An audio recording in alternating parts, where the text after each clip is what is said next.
dumaan na pogi. Ito na. Purihin ng Diyos. Mga kapatid, basahin natin ang Mateo 25, Matthew 25, mula verse 1, at tayo po ay tumayong lahat sa pagbasa po ng salita ng ating Panginoong Jesucristo. Ang sabi po rito, matutulad ang kaharian ng kalangitan ng 10 dalaga na kinuha ang kanilang mga ilawan at nagsilabas upang salubungin ang kasintahang lalaki. Ang 5 sa kanila ay mga mangmang at ang 5 ay matatalino. Sapagkat nang dalhin ng mga mangmang ang kanilang mga ilawan, hindi sila nagdala ng langis. Datapwat ang matatalino ay nagdala ng langis sa kanilang sisidlan na kasama ng kanilang mga ilawan. Samantalang nagtatagal nga ang kasintahang lalaki, na antok silang lahat at nakatulog. Datapwat nang sumapit ang hating gabi, ay may sumigaw, narito ang kasintahang lalaki. Magsilabas kayo upang siya'y salubungin. Nang magkagayoy, nagsibangong lahat ang mga dalaga. Pinag-igi ang kanilang mga ilawan. At sinabi ng mga mangmang sa matatalino, bigyan niyo kami ng inyong langis sapagkat namamatay ang aming mga ilawan. Datapwat sumagot ang matatalino na nagsasabi, baka sakaling hindi magkasya sa amin at sa inyo. Magsiparoon kayo muna sa nagbibili. Magsibili kayo ng ganang inyo. At samantalang sila'y nagsiparoon sa pagbili, dumating ang kasintahang lalaki at ang mga nahahanda ay pumasok na kasama niya sa piging ng kasalan at isinara ang pintuan. Pagkatapos ay dumating ang mga ibang dalaga at nagsabi sila, Panginoon, Panginoon, buksan niyo po kami. Datapwat siya'y sumagot at sinabi, katotohanan sinasabi ko sa inyo, hindi ko kayo kilala. Magpuyat nga kayo, sapagkat hindi ninyo nalalaman ang araw ni ang oras. Manalangin tayo. Ama, basbasan niyo po ang mga salitang ito ng aming Panginoong Jesucristo. Pagpalain niyo kami sa gabing ito, magpahayag kayo sa amin, magsalita nawa ang inyong Espiritong banal sa aming kalagitnaan. Hindi ang tao, kundi kayo ang aming marinig, Ama. Sa pangalan ni Jesus, ito ang aming panalangin. Lahat po tayo magsabi ng Amen. Amen. Amen. Makakaupo na po tayo, mga kapatid. Purihin ang Diyos. Ang pinakamalakas na lindol ng dumaang siglo po ay natala sa Japan. No? Noong 2009, magnitude 9 ang lakas ng lindol na yun. At halos ang namatay ay mga nasa 10,000 estimated, ang mga namatay na Japanese. Ang pinakamalakas na bagyo ay naitala sa Pilipinas. No? Sa pangalang Haiyan, international name, na kumitil ng maraming buhay sa Tacloban at sa Visayas. At ang mga namatay po halos ay 10,000 din ang estimated. Sabi nila mga 7,000 o 8,000 ang namatay sa Tacloban at hindi pa po kasama ron yung mga ibang natala. So mga kapatid, no, magtataka kayo, no? Nandito sa mga bansa ng East, ng Silanganan, no? Ang mga malalakas na lindol, ang mga malalakas na bagyo. At alam niyo po, yan po ay nakahula sa Biblia na darating. Sa aklat ng mga propeta, mga kapatid, no? Pag-aaralan natin yung mga talata dyan na sabi, ang pinakamalakas na bagyo makikita sa Silanganan. Nangyari po yan. No? Ang Pilipinas, nasa Far East. No? Ang Japan, tinatawag na Land of the Rising Sun. Nasa East din. No? So, mga kapatid, ano bang mayroon dito? Kasi po, sabi nga ng Biblia sa atin, nagsimula ang lahat ng buhay sa silangan. No? Dito nangyari yung tinatawag na unang sibilisasyon, ang unang sangkatauhan dito na itala. So ang kwento ng sangkatauhan ay nagsimula dito sa silanganan. So mga kapatid, binanggit ko ito sapagkat ang Biblia din po ay nagsabi na dito sa silanganan, magbabalik ang ating Panginoong Jesucristo. Amen po ba? No? So may sinabi ang Bible no, sa dito po sa Revelation chapter 7, ito ang ating makikita, no? Pakinggan niyo po ito. Revelation 7, mga kapatid, basahin ko lang po ito, no? Revelation chapter 7, ang sabi rito, nakita ko ang apat na anghel, nakatayo sa apat na sulok ng lupa. At ang sabi, pinipigil nila ang apat na hangin ng lupa. So, yung apat na hangin, it symbolizes chaos, disorder, yung mga kalamidad na darating sa mundo. At ang sabi ng Bible, sabi rito, no, pinipigil ng apat na anghel yung darating na kapighatian sapagkat hindi pa oras dahil ang sabi rito, nakita ko ang isang anghel umaakyat mula sa sikatan ng araw. So may sinasabi rito, no, na anghel na umaakyat sa, sabi rito, according to the, there is an angel ascending from the east. So ginamit ng Bible ng salitang silanganan, no? So nandito yung mga bansa na Pilipinas, Israel, no? Ang Israel nasa silangan din kasi Middle East, no? Tayo naman nasa Far East. So kung titingnan nyo, mga kapatid, ang scripture, no?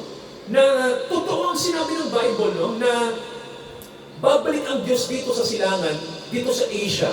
Why? Ang Asia po, ang kontinente, yung tinatawag na 10 by 40 window. Nandito ang mga tao na unconverted, no? Yung bilyong tao sa mundo na nakarecord dito sa Asia particular, nandito po yung mga kahuli-hulihang mga tribes na dapat pong marinig ang gospel. Narinig na ang gospel sa Amerika, North and South. Sa Europe, sa Africa, marami ng Pentecostal. Pero sa Asia po, iba. Sa Asia kasi, nandito ang mga maraming religion. Nandito ang Islam, Buddhism, Taoism. So, lahat ng kultura ng mundo ay nasa Asia. Kaya ang sabi ng Bible, kailangan dito marinig ang gospel. Kaya ang sabi rito, nakita ko isang anghel, umakyat siya from the east, taglay ang tatak ng Diyos na buhay. So, ang ibig sabihin po ng tatak, mga kapatid, no, yung word na tatak, ibig sabihin mga isi-save, mga iniligtas. May mga taong iniligtas. At ang sabi, sumigaw ng tinig ang anghel sa apat na anghel. At ang sabi niya, huwag ninyong ipahamak ang lupa. Huwag niyo munang ipahamak ang dagat. Huwag niyo munang ipahamak ang mga puno hanggang sa aming matatakan sa kanilang mga noo ang mga lingkod ng Diyos. So mga kapatid, no, ang ibig sabihin po dito ay tatatakan. Alam niyo po yung word na tatak? Para alam natin, ano, ito'y ginamit sa Holy Spirit. Amen ba? No? Ang salitang seal o tatak ay ginamit sa Holy Spirit. Sa Ephesians 1, mababasa natin doon na kayo'y tinatakan ng banal na Espiritu bilang tanda na kayo ay kabahagi ng Diyos. Kayo ay mga born again. Kayo ay mga pinanganak na muli. So, ang mga tao po na may Holy Spirit sa kanila, ang sabi, yan ang tatak natin para tayo ay tanggapin ng Panginoon pagdating ng panahon. No, kaya mga kapatid, no, sa panahon na ito, mayroong tatakan, no? May tatak. Nabasa niyo ba yung Revelation 13? Mga kapatid, no, nakasulat din doon yung sinasabing ang Antikristo sa kanyang pagbalik sa mundo. No? Ay, hindi pagbalik, no? Sa kanyang gagawing deception. Kasi ang Antichrist ay matagal na po na nandito. No? Since the beginning of time, nandito na ang Antichrist. Siguro tatanungin niyo ako, Pastor, sino ba yung Antichrist na sinasabi mo? Walang iba kundi yung kalaban ng Diyos. Kilala ba natin yun? Yung nanglinlang sa sangkatauhan, na kinikilala ng maraming tao sa mundo. No? Kasi ang sabi ng Bible, He is the God of this world. Sabi ng 2 Corinthians, nakasulat, no? Ang tinutukoy ko po ay walang iba kundi ang Diablo. So, nandito na ang Antichrist, no?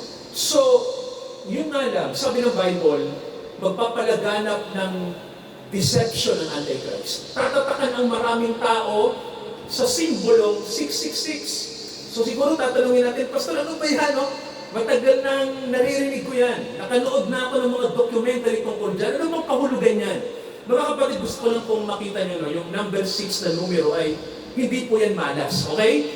Huwag kayong makikinig mo. Walang malas sa Diyos. Tama ho ba? So, hindi yan malas. Yung 13, huwag niyong isiping malas, hindi rin yan malas. No?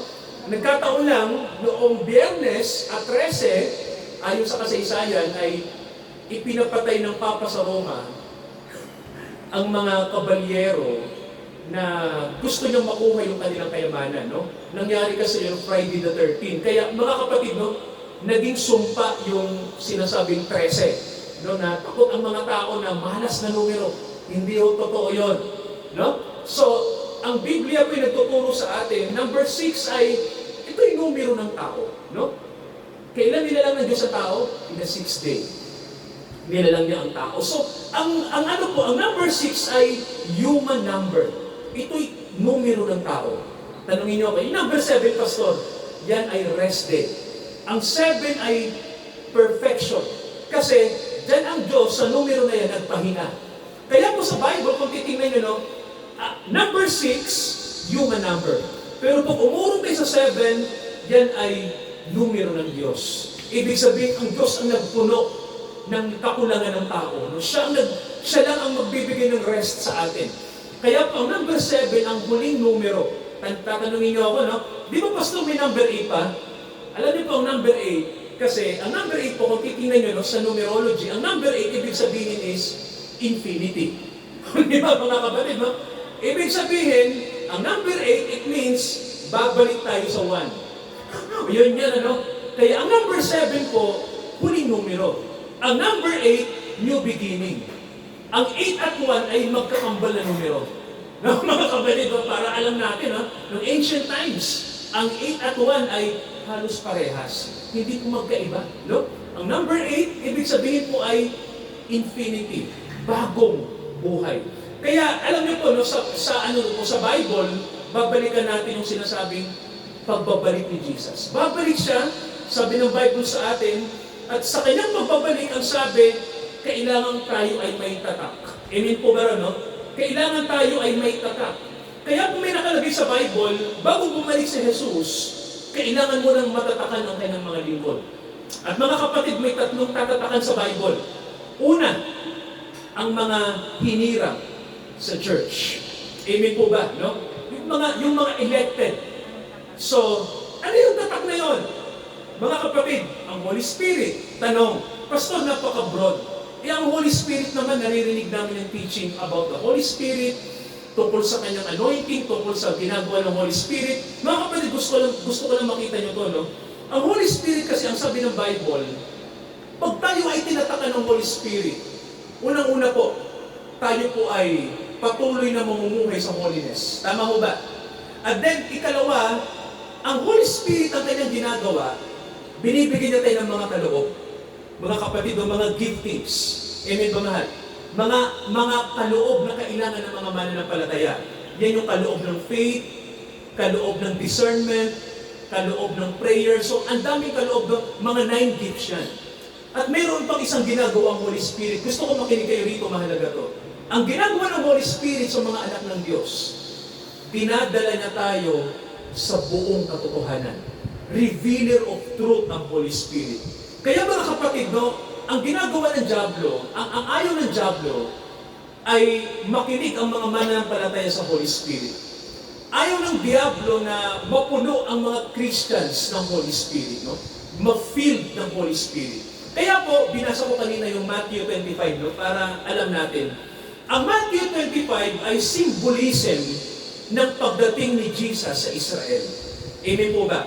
Na kung saan hinihintay nila yung pagdating ni Jesus. At alam niyo mga kapatid, gusto ko lang malaman niyo to, no? Malapit na siyang dumating. Ang simbolo ng dalaga, alam niyo po ba kung ano? Religion. Tama ho ba?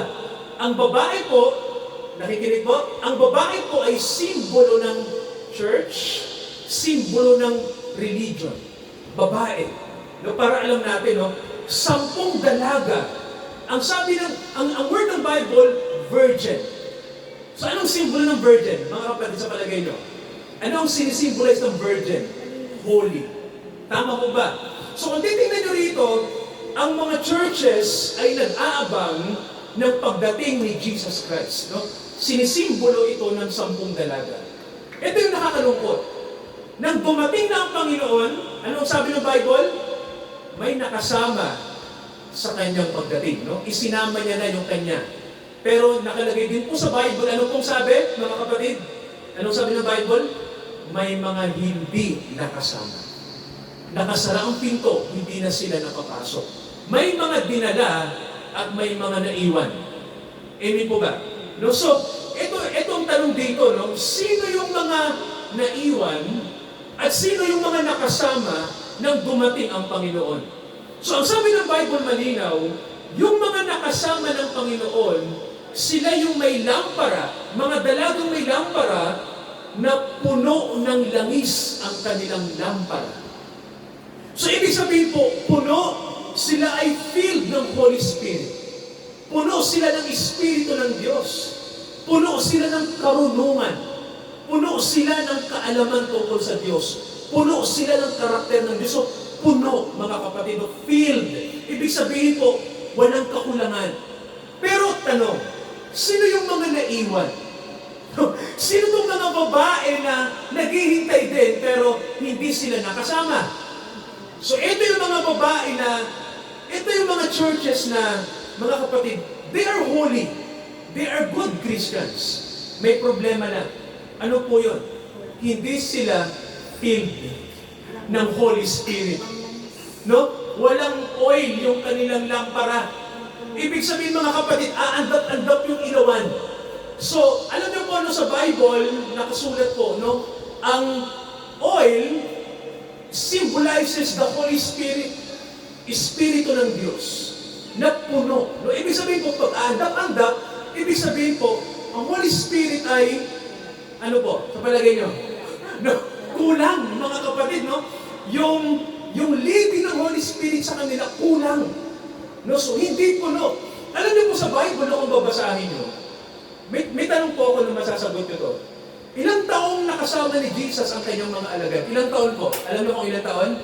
Sino po nakakalam? Ilang taon nakasama ni Jesus ang mga disciples? Ilan, Tito? Ay, hindi po. Opo. Nung nasa lupa ang Panginoon, nang siya'y nangaral, tinawag na, di ba sila, Pedro, sila Juan. Alam niyo kung masabi ng pag-aaral ng Bible, no, na 3 taon at kalahati, 3.5, no? 3 taon at kalahati na nakasama ng mga alagad ng Panginoon. Kasama nila si Jesus, ang ating Savior. Pero magtataka kayo, no? Itong tanong, bakit kailangan silang mapuno ng Holy Spirit? Nung kasama nila si Jesus, nasa kanila ng Holy Spirit eh. Pero mga kapatid, nang nawala na si Jesus sa kanila, tingnan niyo po kailangan nilang mabaptize sa Holy Spirit. Kailangan nilang mabaptize, di ba? At ang sabi ng Bible, inabangan nila yung pagdating ng Holy Spirit. At ang sabi, sila ay pinuno ng Holy Spirit. Binautismohan sila. So kung titingnan niyo, kasama nila ang Panginoon pero hindi pa pala sila nababaptize ng Holy Spirit, no? Pero nasa kanila na. Ibig sabihin kasi, mga kapatid, no? Ang Holy Spirit pala, isipin niyo, tulad ng tubig, no? Binigyan ka ng Panginoon ng Holy Spirit niya. Pero, alam natin, no, may level pala yun, no? Pag ang isang mananampalataya po ay nagpatuloy kang sumunod sa Panginoong Hesus. Amen po ba, no? Nagpatuloy ka, no? Ikaw ay nag-grow, ikaw ay nag-progress, no? Lumago ka. Alam na pala, parang tubig yan, papuno ng papuno, no? Yung iyong paglago sa buhay espiritual, consistent. Hanggang sa, ang sabi ng Bible, ikaw ay mapuno na ng Holy Spirit, no? Kaya, alam niyo, mga kapatid, sa Bible po, na kung iisipin niyo po na yung pinag-aaralan natin, ito ang kailangan ng tao sa panahon natin, no? Bakit, Pastor? Kasi ang Holy Spirit ang sabi, siya ang nadadala sa atin ng karunungan, kaalaman tungkol sa Diyos. Makilala natin ng malaliman si Jesus, no? Kasi ang sabi ng Bible, may nakasulat po sa Bible, no? Alam niyo kung ano yung nakasulat? Ang sabi, ang Holy Spirit ang kanyang ginagawa, dinadala tayo sa buong katotohanan. Nakikilala natin ang Panginoon kung sino siya, no? Kaya, mga kapatid, no, sabi nga ng Bible sa atin, may nagtuturo sa atin ang Holy Spirit para malaman kung sino ang Panginoon sa panahong ito. Alam niyo ho ba na ang Holy Spirit din, ang Espiritu ng Diyos, ang nagtuturo sa atin para malaman, mga kapatid, no? Ito, kung ano yung mga tanda na nangyayari sa panahon natin. Siya ang nagtuturo, mga kapatid, no? Ang Holy Spirit ang naggagabay sa atin para maunawaan natin na malapit na ang Panginoong dumating. No? Ang Holy Spirit po, mahalaga na nasa atin siya. Amen po ba? Na tayo po ay mapuno nito. Kasi mga kapatid, sabi nga sa atin, nandito tayo sa panahon na malapit nang bumalik si Jesus. Mga kapatid, no? Pansinin niyo po ang paglindol ay halos araw-araw na po sa buong mundo ngayon. Alam niyo mo ba yan? Alam niyo mo ba, no? May isang Baptist pastor na ang sabi niya, nakalagay, no? Noong 1901, ang paglindol ay halos, ang pagitan lang ay linggo. No? Sa buong mundo, linggo o 3 araw lang yung pagitan. Pero ngayon, alam niyo mo ba, halos oras-oras lumilindol na po. Hindi ko sinasabing sa bansa lang natin, kundi sa buong mundo po, no? Ibig sabihin po, lumalala, no? Nag-iba na ang mundo natin. Ibig sabihin mga kapatid, sign. Tama mo ba? Jesus is coming. Pabalik na siya sa mundong ito. Kaya ang sabi ng Bible, kailangan tayong handa. Sabi niya rito sabi rito ng Bible, no? Nakatulog ang mga dalaga. Di ba? Ibig sabihin, dumating yung panahon na nanglupay-pay din yung kanilang faith. No? Ibig sabihin, may panahon na natutulog tayo. No? Parang yung mga alagad, no? Natutulog din. Imbis na mag-pray, we are sleeping. Tulog tayo. Tulog yung faith. No? Tulog yung ating conviction. No? May panahon na easy-easy lang tayo. Pero, di ba, sabi ng Bible, nang maghating gabi na. Di ba, narinig ko kanina? Nang maghahating gabi na. Anong sabi mga kapatid? May sumigaw. Tama ko ba? At ang sabi, maganda kayo. Di ba sabi? Maganda kayo. Kasi darating na ang ikakasal. Nandyan na siya. So, yung mga natutulog agad-agad gumising para ihanda ang kanilang mga sarili. So mga kapatid, no, ang tanong lang sa atin, anong paghahanda ang kailangan natin gawin? Sabi ng Bible sa atin, ang paghahanda, na pinaka magandang paghahanda. Sa panahon na ito ng mga lindol, ng malalakas na bagyo, panahon ito ng pagdating ni Jesus, alam niyo po ang dapat handa, kung anong dapat handa? Kailangan tayo ay may tatak ng Holy Spirit. Kailangan tayo ay filled ng Holy Spirit. Kailangan tayo may guide ng Holy Spirit. Yun ang kailangan natin. Kaya mga kapatid, sa gabing ito, nawa po, naintindihan natin itong binasa sa atin, ano? Yung sinabi ni Jesus sa atin. Ang sabi ng Panginoon sa atin, kailangan tayong handa. So, paano ba maging handa? Mga kapatid, bago tayo mag-pray, basahin ko yung nakasulat sa, unang-una po, basahin natin yung Thessalonians, no? Bago tayo mag-pray. Tingnan niyo ito, mga kapatid, no? 1 Thessalonians chapter 5. Okay? Tingnan niyo po yung verse 17. Okay, ito po, no? 1 Thessalonians chapter 5, verse 17. Ito yung mga practical na sinabi ni Pablo, no, para handa ang mga believers sa second coming na mangyayari po sa panahon natin. Ang sabi, manalangin kayo o manalangin kayong walang patid. So kailangan nagpipray tayo. Mga kapatid, ito yung panahon na kailangan nagpipray tayo. No? Kahit may ginagawa, we should be prayerful. Ikalawa, ang sabi, magpasalamat tayo sa Diyos sa lahat ng mga natatanggap natin sa Kanya. Be thankful to the Lord. No? Ito yung bagay na dapat ginagawa natin. Ano? Mga blessing, maliliit o malalaki. Sabihin natin, Panginoon, Lord Jesus, I'm so thankful. We are so thankful sa inyong blessing. Ikatlo, ang sabi rito, ito yung kailangan mag-ingat tayo. Huwag nating patayin. Sabi rito, itong nakalagay, huwag nating patayin ang ningas ng Holy Spirit. Ang ganda, no? Sabi rito, quench not. Huwag nating patayin ang ningas ng Holy Spirit. Ano pong ibig sabihin nila? Ibig sabihin, mga kapatid, kapag ang Holy Spirit nasa atin na siya, at nag-uumpisa na yung flame, no? Yung kanyang ginagawang leading sa atin, huwag nating papatayin yun. Hayaan natin i-lead tayo ng Espiritu ng Diyos kung saan niya tayo dalhin, no? Kasi ang isang pumapatay sa Holy Spirit, alam niyo ba kung ano, mga kapatid? Yung isa sa pumapatay sa Holy Spirit, alam niyo kung ano? Yung kawalan ng disiplina ng mga believers. Naintindihan niyo po? No? Wala tayong disiplina. Di ba, no? Wala tayong time to pray. Di ba? Nagpe-pray lang tayo kapag nag-aalala, kapag may takot, kapag may kailangan. No? Ganun ang ginagawa natin. Ano? Pero hindi tayo nagpipray kapag dapat tayo may ipagpasalamat, dapat tayo may sabihin sa Diyos na, Lord, thankful ako sa blessing nyo. Lord, thankful ako na may mabait akong kapatid. Ganun, no? Thankful din, Lord, dahil sa panahon ng pagsubok, sinasamahan niyo ako. Di ba? So may sinasabi rito, no? Huwag nating papatayin, no? Yung ningas na yun, no? Yung living sa atin. Sabi rin dito, tingnan niyo po, huwag nating hamakin ang mga prophecies. So ibig sabihin, kapag may mga nangyayari sa panahon natin na in connection sa prophecy ng Bible, huwag nating baliwalain yun. No, mga kapatid, no? Ang sabi nga, kailangan tayo ay updated sa kung ano na ang sinasabi ng Holy Spirit, lalo na sa prophecy. And then ito pa sabi rito, subukin ninyo ang lahat ng mga bagay, ingatan nyo ang mabuti. So may sinasabi rito, prove all things. Anong ibig sabihin noon? Patunayan natin, no? Yung mga bagay na mahalaga. Ibig sabihin po, ito yung panahon na dapat ang Kristiyano, hindi tayo passive, no? Kailangan tayo ay active, no? Kailangan tayo ay proactive. Anong ibig sabihin nun, mga kapatid? Ibig sabihin noon, magsaliksik tayo, di ba? Tayo mismo ay, huwag tayo maging passive lang, no? Saliksikin natin ang Word of God. Mga ganyan, ano? Ingatan natin yung mabuti. Ano ba yung mabuti? Yung kanyang salita, di ba? Subukin natin ang lahat ng bagay, no? Huwag muna tayong, no? Matuto tayong makinig, mag-analyze, mag-discern, at mag-pray. Lord, ano ba ang sinasabi niyo talaga? Di ba?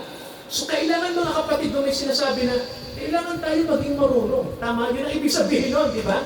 Maging marunong tayong Christians. Kaya nga ang sabi, ang mga may Holy Spirit, pakinggan nyo anong tawag sa kanila? Wise. Ano pong tawag ng Bible sa mga may Holy Spirit? Wise. Ulitin natin Ano raw ang tawag ng Bible sa mga may Holy Spirit? Wise. Ibig sabihin po ano ibig sabihin ng wise? Anong Tagalog ng wise? Matalino. Tama mga kapatid, no? Pastor, wala akong pinag-aralan. Hindi kailangan yun. No? Ang kailangan ng Bible, may Holy Spirit ay nag-guide. Hindi rito sinasabi kung may narating ka sa academe, no? Ikaw ay college level, o ikaw ay may doctorate. Hindi, no? Ang sabi, may guide tayo ng Holy Spirit. Sapat ang Holy Spirit para maging marunong tayo. Kahit simpleng tao tayo. Kaya, mga kapatid, sabi rito ng Bible, huwag ninyong hamakin ang pangungula. Subukin niyo ang lahat ng bagay. Layuan ninyo ang bawat anyo ng masama. At pakabanalin kayo ng Diyos ng kapayapaan ng inyong body's Holy Spirit. Ang ganda, no? Ang kabanalan pala, hindi lang sa body, di ba? Kundi sa soul at sa spirit. So mga kapatid, malalim pala, no? Kung lalaliman natin ang pag-aaral ng Bible, ang pag-aaral about the Holy Spirit, hindi siya madaling unawain. Pero mga kapatid, I tell you, no? Kung may faith tayo from God, tulad sa bata, no? Maiintindihan natin ang mga teachings ng Diyos sa panahon po natin. Let us pray. Manalangin tayo. Hallelujah. Praise God. Hallelujah.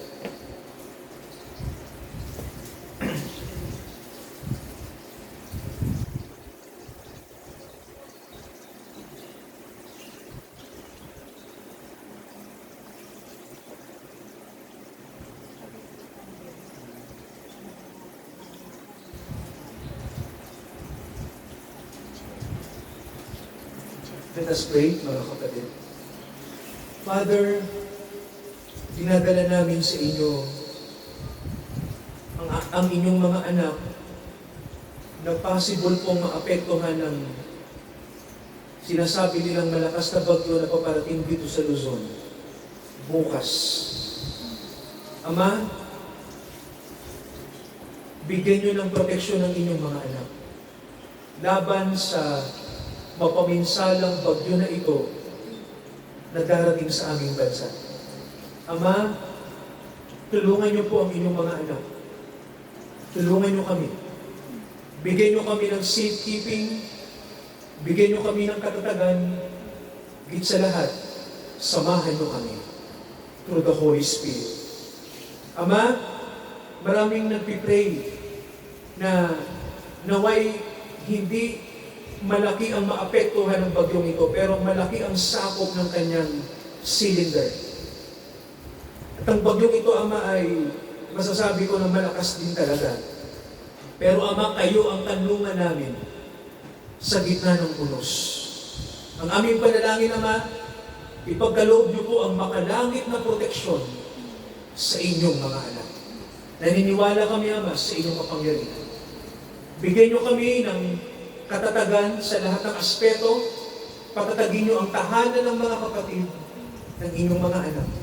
Patatagin ninyo ang faith ng inyong mga anak. Patatagin din po ninyo ang aming pamahalaan upang tulungan ang aming mga kababayan na maaaring maapektuhan ng bagyong ito. Ama, tulungan niyo rin po ang inyong mga anak sa Cebu, sa Visayas. Marami sa kanila ang tinamaan din ng dumating na bagyo na kung saan marami po ding mga namatay na tao. Marami po ang nalubog na mga kabuhayan ng tubig. Ama, panalangin namin. Ang mga anak niyo po, kung may mga hinirang kayo, Ama, lingapin niyo sila. Nawa po ang makalangit na tulong ay dumating sa kanila. Ama, nahabag po kami sa aming mga kababayan dahil sila'y kababayan namin. At Ama, totoo na ang lahat ng nangyayari sa aming bansa ay babala niyo sa amin. Na kailangan kami ay bumalik sa inyo. Kung nais namin ng buhay na may kapayapaan, kailangan namin magbalik loob sa inyong salita. Tulungan niyo ang aming mga kababayan na makarealize. Turuan niyo ang mga anak niyo, Ama, na ito ang panahon na kami po ay i-restore namin yung love namin sa inyo. Lalo-lalo na po ang pag-ibig sa inyong salita. Ama, panalangin namin yung biyanan ni Olive, yung tatay ni Enrico. Nawa po, si Tito, Ama, ay buksan niyo ang puso niya sa mabuting balita. Makilala niya ang Panginoong Hesus na kanyang sariling Panginoon at tagapagligtas. Ama, panalangin din po namin ang Pacheco family. Dalangin namin, Ama, ang kanila pong buhay, ang kanilang situation, na kung saan, Ama, ay sila po ay nasa panahon po na kailangan ng recuperation. Kailangan nila ng stability, kailangan nila ng hope. Ipagkaloob niyo po ito sa kanila, Ama, sa Pacheco family. Ipagkaloob niyo po sa kanila ang kapayapaan, ang comfort, ang leading ng inyong Holy Spirit. Ama, salamat sa gabing ito na kami ay nakapanalangin ng sama-sama. Nakapanalangin kami para idulog sa inyo ang hinaharap, ang mangyayari sa future. Ama, hawak niyo ang future. Hindi kami dapat mag-alala. Salamat sa gabing ito. Samahan niyo kami. Punuin niyo po ng banal na Espiritu ang inyong mga hinirang dito sa De La Costa. Sa pangalan ni Jesus, ito ang aming panalangin. Lahat po tayo magsabi ng Amen. Amen. Hallelujah. Praise God. Mga kapatid, sa ating pong pagkakaloob sa Panginoon, to honor God, to honor the Lord Jesus, tayo po ay, sa pagkakaloob, mga kapatid, tayo po umawit ng awit, seeking first the kingdom of God and His righteousness. Seek ye first thy kingdom of God and His righteousness, and all these things shall be added unto you. Hallelujah, hallelujah.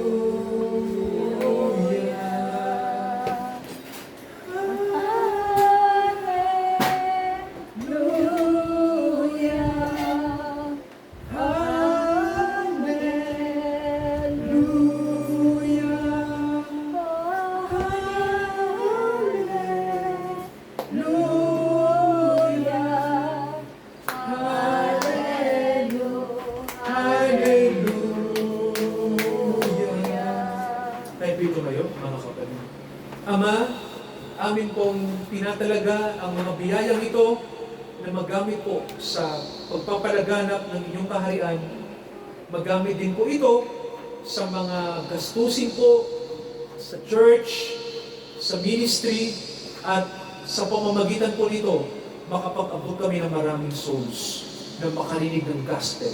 I-bless niyo po ang mga kapatid na nagtatapat sa inyo upang manatili po ang puso namin tapat sa inyo sa lahat ng bagay sa pangalan ng Jesus. Sa Diyos natin na tumawag sa atin sa biyaya, tayo ay kanyang samahan.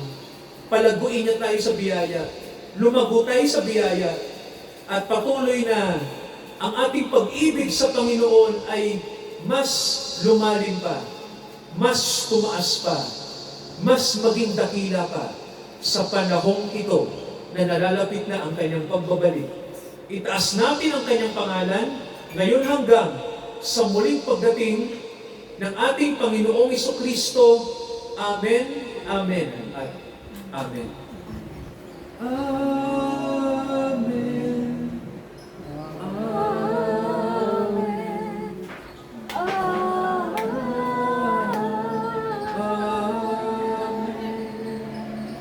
Magandang gabi po sa inyo. Bibig po. Good evening po.